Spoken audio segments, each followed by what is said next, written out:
this is my recap of the Real Housewives of Orange County, La Bamba, Season 9, Episode 12. If you hear my dogs barking, I apologize. There's a deer out in the field, and they are irate that this deer has intruded on their field. So, hopefully it won't be a problem, but excuse them if they come flying through.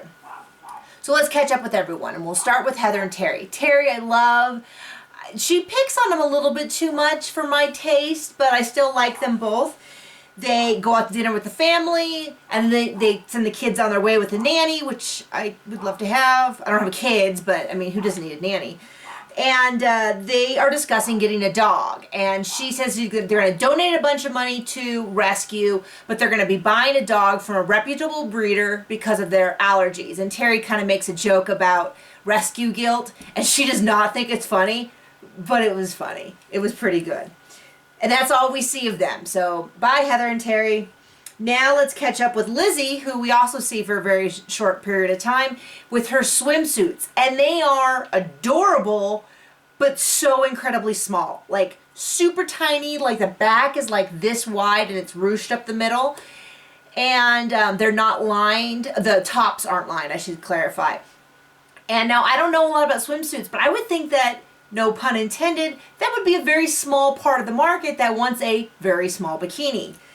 I don't know a lot about it. I think even if I was in shape the way Miss California was, who modeled, I don't think I would be comfortable in that small of a swimsuit. But hit me up in the comments and let me know what you think. But that's all we see of Lizzie. Bye, Lizzie. Now we're getting to some more serious storylines. Let's hop over with Shannon and David, who are still in Mexico. They go horseback riding. They have a private lunch set up by Vicki. And they are having some serious problems. I mean, this is no shock to anyone who's watching the show. Everything that one of them says to the other is just sets them off. They are not communicating well at all, and they need some really serious counseling. And that's not me being snide. That is me like giving the best advice I possibly can, which is they need to sit down with a counselor who's going to help them to talk through how to communicate, how to express their feelings, how to accept the other person's feelings.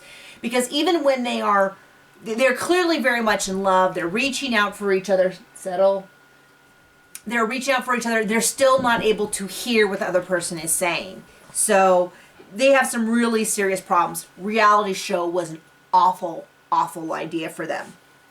We talk some more about Tamra and how Tamra and Brooks have these problems, and Tamra's a problem, and all that. And there we go. That's our issue in Mexico. Now let's catch up with Tamra, because this is a little bit of crossover here. So Tamra has a lot kind of wrong going on in her life. Apparently the floors at Cut Fitness, they had put foam down, and then they had put a hardwood floor over it so it'd be a little cushioned, and it is popping. When you are like doing weights and stuff on it, the foam underneath lets it pop out. It's a real problem. It cost $30,000, and I guess they didn't check to see if this would work or not before they went ahead and did it. So she wants to fix the floor, and she's want to fix it for 6 months. Eddie just says, we don't have the money. Why are you hassling me about the floor? And there's the son, Ryan, right, is like, well, the prices have gone up and people aren't happy, and I can't really sell them because our floor is so awful. And everyone's in an awful mood. And I'm really concerned about Cut Fitness because they have national exposure. Of course, you only need local exposure for something like this. But if they aren't making it with all this free advertising, I don't know if they can make it. It's the same argument I have for Sister Wives. If they're not making it with their free advertising on their TV show that's international, I don't know that they can make it at all. So I didn't realize things were quite that bad. Catch up with the Robo Baby. So her idea was this Robo Baby, and somehow this was going to convince Eddie to have a baby. I don't get it, because this is the kind of thing that you give to a 17-year-old girl who wants to drop out of school and start having babies. And you're like, are you sure? And you give them a Robo Baby that cries all day and night. And then she's like, no, I'd rather go to college. So I don't get what she thought Eddie was going to fall in love with babies because of a Robo Baby. You're clearly not going to love it the way you would an actual child, but it has all the negatives of an actual child. So it seems like an awful choice. So he basically says, absolutely no babies. So it's actually getting farther from her goal, and she's really upset. This is also a really big issue. And then lastly, the issue comes up of the gossip. And so she meets up with Vicki, and she does take responsibility for how she screwed up by repeating things that were said in confidence, but she's also trying to kind of sort of push the blame onto Heather. Now, I don't know the situation. I like Heather, so I'm biased, so I apologize if you're like, that's not how I see it at all. But my feeling is that what was said to Heather wasn't really said, one, in confidence, and no details were given. So her repeating to her friends over a casual dinner things that are being filmed for international distribution, I just don't think is a big deal as Shannon telling all the details to Tamra.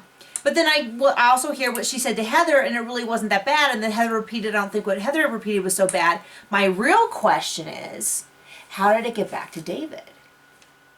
Right? I mean, he found out within an hour that Heather was talking about this. So how did it get back to him? I'm guessing that Heather might want to pick her dinner guests a little more carefully. But anyway, it sounds like everything comes to a head next week. And I'm really concerned that we're getting to this point where, like, Shannon should not be on the show. I mean, I guess she makes for great ratings, but this is a really bad decision for her mental well-being. And I say that genuinely caring about her. So anyway, hit me up in the comments. I'll talk to you soon.